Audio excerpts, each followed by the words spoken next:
আলুবাড়ি টিলা পার হয়ে আমরা এখন আছি ফুলছড়ি। এই জায়গাটার নাম কি? ফুলছড়ি। আচ্ছা, আমরা আলুবাড়ি টিলা পার হয়ে এখানে আসলাম ফুলছড়িতে। এখান থেকে যাব লাল পাহাড়। তো লাল পাহাড় গেলে এখান থেকে গাইড নিতে হবে। আমাদের ড্রাইভার আঙ্কেল বলতেছে এখান থেকে গাইড নিতে হবে। আমরা এইখান থেকে হাঁটা শুরু করবো না? আচ্ছা, এই ফুলছড়ি থেকে একটা গাইড নিয়ে এইখান থেকে 10-15 মিনিটে হাঁটার রাস্তা। তারপরে আমরা পাবো লাল পাহাড়। না, গাইড কই পাবো? কোথায় গাড়তে যাচ্ছি আমি? ও, আপনি যাচ্ছেন? আমি যাচ্ছি। আচ্ছা, কত টাকা নেন? দিবেন এটা আপনারা খুশি কত নেন এমনিতে? 100 টাকা। 100 টাকা। আপনারা যদি মনে চাই তো আমরা দিবেন 20 টাকা 50 টাকা এটা। আচ্ছা আচ্ছা আচ্ছা, এখান থেকে কতটুকু রাস্তা হাঁটা? ওই তো গেলাম 10 মিনিটের রাস্তা। 10 মিনিট। উঁচু উঠতে হবে? উঁচা উঠলে সব কিছু দেখা যায়। ভারত মাত্র 3 কিলোমিটার এখান থেকে। যে আচ্ছা জায়গায় উঠি। আচ্ছা, ঠিক আছে। এটা কি ফুলছড়ি না? এটা ফুলচড়া। এখন আছি ফুলছড়া। এখান থেকে 10-15 মিনিটের হাঁটার রাস্তা, শুনলেনই তো আপনারা। তারপর হচ্ছে লাল পাহাড়। চলেন আমরা যাই, লাল পাহাড় যাই। গাইড আমাদেরকে নিয়ে যাচ্ছে লাল পাহাড়ের দিকে। আচ্ছা, ওনার নাম হচ্ছে হলেন। ওনারা হিন্দু। এখানে সবই তো হিন্দু, তাই না? না, মুসলিম আছে 300 ঘর। 300 ঘর। আর হিন্দু? হিন্দু আছে, হিন্দু প্রচুর। আচ্ছা, হিন্দুই সবচেয়ে বেশি, মুসলিমও আছে 300 ঘরের মতো। এগুলা সব যে টাউন বন্দর আছে সব দেখা যাইতেছে এইখান থেকে। ওই যে গ্র্যান্ড সুলতানের যে 5 স্টার, হ্যাঁ, মনে করবেন একদম কাছে, কিন্তু গেলে যেতে হবে ভানুগাছি দিয়ে। আচ্ছা, দার্জিলিংও সামনে। দার্জিলিং টিলাটা কোন দিকে? ওই তো দার্জিলিং এ যেখানে যাব, হ্যাঁ, এখান থেকে মাত্র 10 মিনিটের রাস্তা দার্জিলিং। আচ্ছা, এই চা বাগানগুলোতে এই যে পাতা তোলা শুরু হয় কখন? এই তো পাতা আরম্ভ হয়ে গেছে। কই, আমরা তো লোকজন দেখতেছি না। না, এটা তো তুলানি হয়ে গেছে। ও, তুলে ফেলছে? হ্যাঁ, তুলাচ্ছে। মানে তোলার সময়টা কখন? আবারও 8 দিন পরে তুলবে। ও আচ্ছা, এটা কতদিন পর পর তুলে? 8 দিন পর পর। মানে যখন তোলা হয় সব লোকজন একসাথে পুরো বাগান শেষ করে ফেলে? সব একসাথে। আচ্ছা, একদিনের ভিতরে মনে করেন এই সেকশনটা সব শেষ হয়ে যাবে। আচ্ছা, তারপরে আরেকটা আবার 8 দিন পরে আবার লাগবে। বুঝলেন? এটা রাউন্ড ঘুরতেছে 8 দিন পর। মানে 8 দিন পর পর একটা করে রাউন্ড হয়। প্রতি 8 দিন পর পর মানে পুরো বাগান মানে পাতা তুলে শেষ করে ফেলে একদিনে। বেশ ভালো রোদ উঠছে এবং ভালোই গরম লাগতেছে।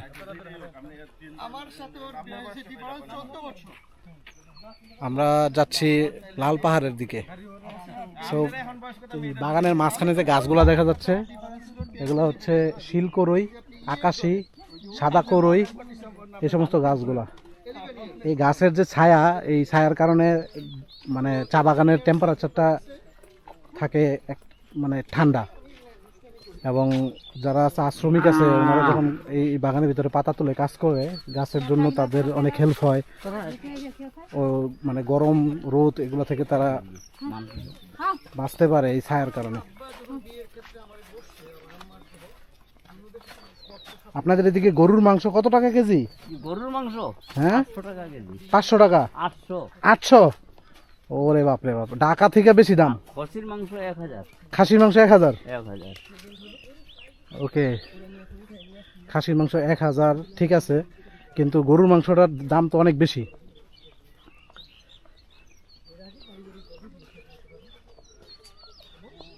এবং বাগানের মাঝখানে মাঝখানে মাঝে মাঝে চোখে পড়তেছে কৃষ্ণচূড়া গাছ। মানে কৃষ্ণচূড়ার তো এখন সব গাছই কৃষ্ণচূড়া, সাদা সাদা, সরি লাল ফুল, তো দেখতে খুবই দারুণ লাগে। আমাদের বাকি গ্রুপ মেম্বাররা দাঁড়ায় গেছে। আচ্ছা, বলতেছিলাম যে এই এই এলাকাগুলাতে আপনাদের এই এরিয়াতে ঘুরতে আসার জন্য সবচেয়ে বেস্ট সিজন কোনটা? কোনটা সিজন? হলো পাতার সিজন। না না না, বলতেছি যে মানে কোন সময় আসলে সবচেয়ে ভালো পরিবেশ পাওয়া যাবে? মানে শুকনার সিজনে। শুকনার শীতের কালে। আচ্ছা, বুঝছেন? হ্যাঁ, বুঝছেন। আচ্ছা, উনি বলতেছে যে এখানে ঘুরতে আসার জন্য সবচেয়ে বেস্ট টাইম হচ্ছে শীতের সিজনে। কতটা ক্ষতি করছে এই যে ঝড়, উনি বলতেছে এই যে ঝড়ে গাছ ভেঙে গেছে। কিছুদিন আগে খুব ঝড় হয়েছে, শিলাবৃষ্টি হয়েছে এদিকে। তো আমরা একটা হাঁটতে হাঁটতে খুব ছায়াযুক্ত একটা জায়গা পাইছি এখানে। হ্যাঁ, আমরা বসেন, একটু রেস্ট নিব এখানে। বসেন, দাঁড়ায়, সবাই অনেক ক্লান্ত, প্রচুর রোদ উঠছে তো। এই তো ঠান্ডা জায়গা। হ্যাঁ, এই জায়গাটা অনেক ঠান্ডা। আসলে অনেক ঠান্ডা। আসলে সিলেট, শ্রীমঙ্গল এইদিকে এক এক সিজনে এক এক ফিলিংস। সব এলাকাতেই ডিফারেন্ট সিজনে ডিফারেন্ট টেস্ট পাওয়া যায়। তবে রোদ বৃষ্টি থেকে যদি বেঁচে থাকতে চান তাহলে বেস্ট টাইম হচ্ছে শীতের সময় এইদিকে আসা। শীতের সময়, শীতের শুরুতে অথবা শীতের শেষে এই দিকে আসলে সকালবেলা এবং সন্ধ্যার দিকে যে কুয়াশার একটা আবহ, চা বাগানের উপর দিয়ে, পাহাড়ের মধ্য দিয়ে, ওটার একটা আলাদা মানে টেস্ট আছে।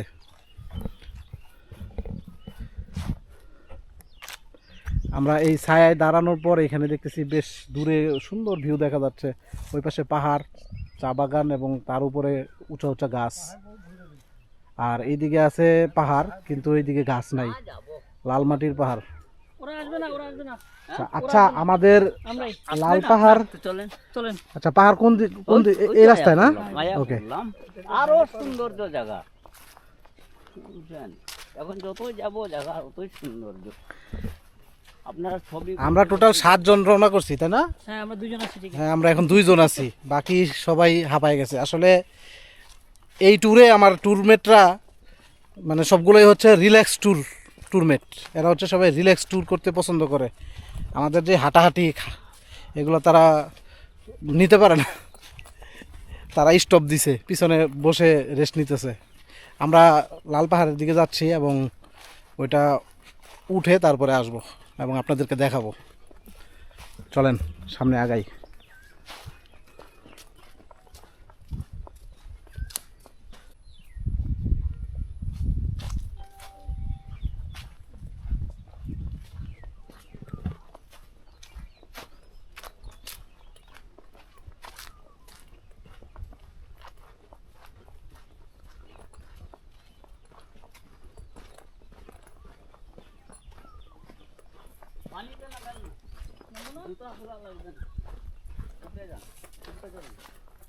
আমরা হাঁটতে হাঁটতে একটা সিঁড়ি পাইলাম, পানি নামতেছে, হয়তো উঁচুর দিক থেকে বৃষ্টির পানি নামতেছে।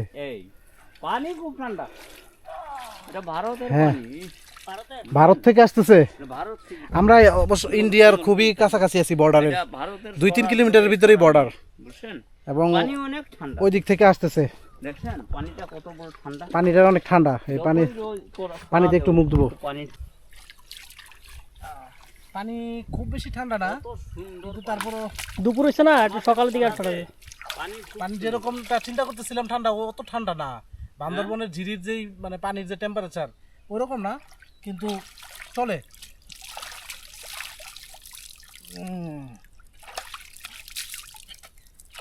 ও, এরকম একটা গরমের মধ্যে, রোদের মধ্যে এটাই অনেক, আলহামদুলিল্লাহ। চলেন, এই ঝিরি থেকে চোখে মুখে পানি দেওয়ার পর এখন খুব রিফ্রেশ লাগতেছে। আসেন সামনে আগাই। এই যে আমরা ওই পাহাড়টার নিচে চলে আসছি, যেটা দূর থেকে দেখতেছিলাম, চা বাগান এবং গাছ।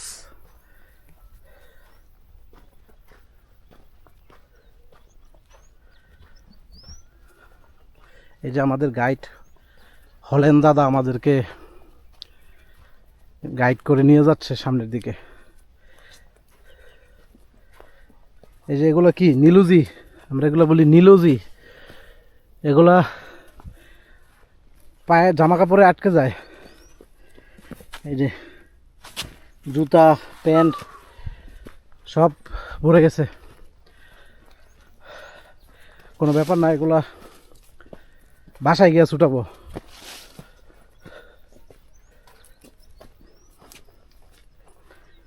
আমরা উঠতেছি চা বাগানের উপরে।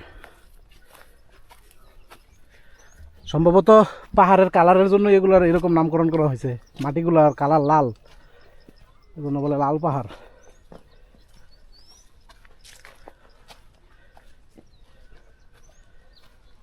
ও বেশ খাড়া, পাহাড়ের অনেক লেয়ার, একটার পর একটা পাহাড় আছেই। আসলে পাহাড়ে আসলে ভাই পাহাড়ে আসলে আপনার কাছে কি এরকম মনে হয় যে একটা পাহাড় দেখার পরে দূরে একটা দেখলে মনে হয় ওইটা বেশি উঁচা, ওইটা বেশি সুন্দর, ওইটাতে চলে যাই? অবশ্যই। আমার কাছে এরকমই মনে হয় যে ওই যে ওইটা অনেক বেশি সুন্দর লাগতেছে, চলেন ওইটাতে যাই। কিন্তু আসলে মন চাইলে কি হবে, শরীরে তো আর এটা চায় না, শরীর সাপোর্ট করে না। কারণ একটা পাহাড় উঠতে নামতে খবর হয়ে যায়। ওয়াও, এখানে একদম ঠান্ডা এবং হালকা বাতাস। কত গাছ দেখবেন, বললাম না যে গাছ। নাইস। ওইটা সুন্দর।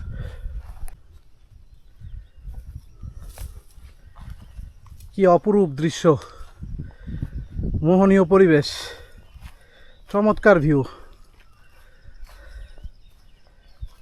কোনো কোলাহল নাই, গাড়ি ঘোড়ার প্যাপ ও শব্দ নাই, একদম নীরব।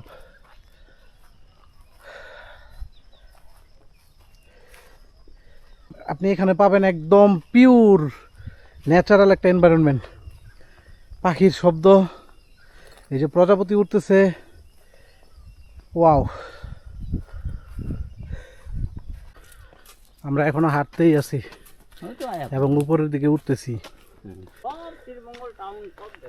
আচ্ছা, আমাদের আর একটা স্টেপ বাকি আছে লাল পাহাড়ে, সেটা হচ্ছে ওই যে উপরে। উপরে ওটা কি মন্দির কাকা? কালিমা মন্দির। আচ্ছা, উপরে ওই যে একটা মন্দির দেখা যাচ্ছে, আমরা ওইখানে উঠবো। আমার হাতের ডান পাশে একদম খাড়া এবং এইদিকে চা বাগান, এবং হাতের বাম পাশে কি চমৎকার ভিউ, ওয়াও। টকটকে লাল মাটি, এজন্যই হয়তো এটার নামকরণ করা হয়েছে লাল পাহাড়। আমরা একেবারে টপে উঠে গেছি।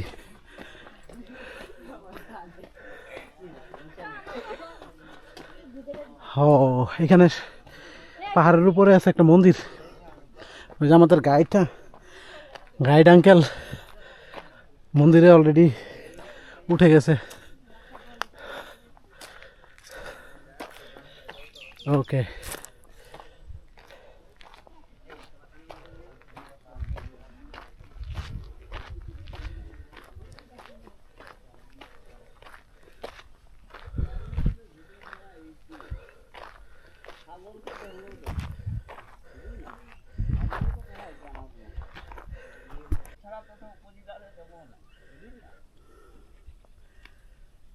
আমরা লাল পাহাড়ের একদম চূড়ায় উঠে গেছি।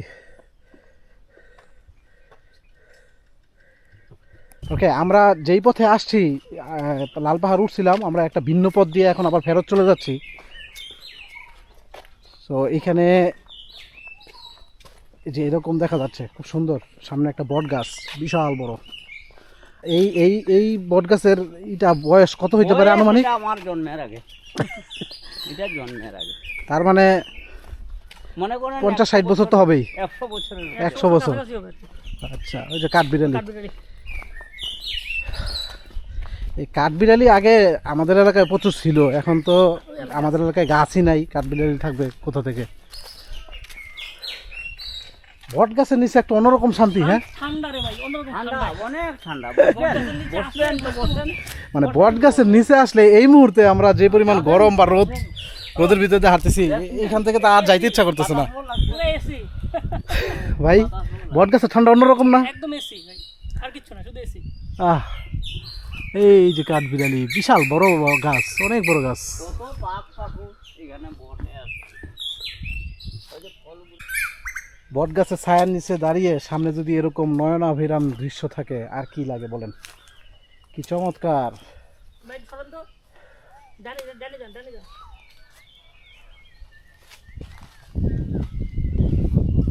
লাল রাস্তা। নেন, এখন মুসলিম বললে তো ভাই ভাই হয়ে যাবে, তখন তো চুরি করবে। তো একজন হিন্দু থাকলে তার পেছনে থাকবে। আচ্ছা আচ্ছা, এটা কোম্পানির, মালিককে কোম্পানির না, এটা তো মালিক কিনা, মানে জায়গা তো সরকারের। তারা তো, ওনারা তো লিজে চালাইতেছে।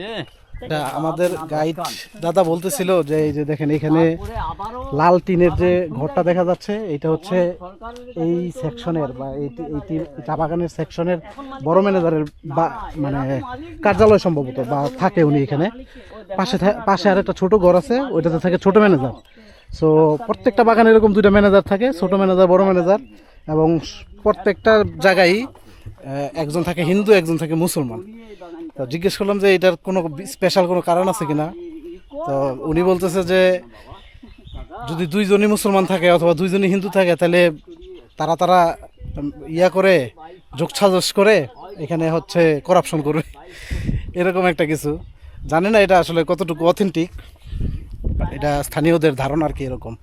আচ্ছা, ছোটবেলা আমরা একটা কবিতা পড়ছিলাম, আমাদের ছোট নদী চলে বাঁকে বাঁকে, ওইখানে একটা লাইন আছে, চিকচিক করে বলি কোথা নাই কাদা। এই হচ্ছে সেই জিনিস, যদিও এটা নদী না, এটা ঝিরির মতো, কিন্তু এখানে কোনো কাদা নাই, বালি এবং চিকচিক করতেছে। পানি যেহেতু পাইছি, পানি তো একটু শরীরে লাগাইতেই হবে। পানির সাথে বালু এসে পড়ছে। ভাই কি পড়ে গেছেন?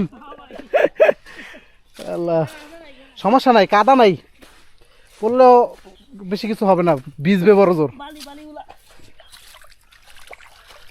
চা পাতা না, চা পাতা তো এই যে নিচে নিচে এই কচু কচুর মতো। আমার বাড়িতে ছিল, এটা সৌন্দর্য কচু। আমার বাড়িতে ছিল এটা। সৌন্দর্য কচু, হ্যাঁ হ্যাঁ এটা তো পুরো দেখতে কচু গাছের মতোই, কিন্তু সুন্দর তার উপরে আবার ডিজাইন আছে, পাহাড় আছে না? কতজন সেইখান মানে সাদা লাল ছোপ ছোপ দাগ আছে আর কি, হ্যাঁ দাগ আছে।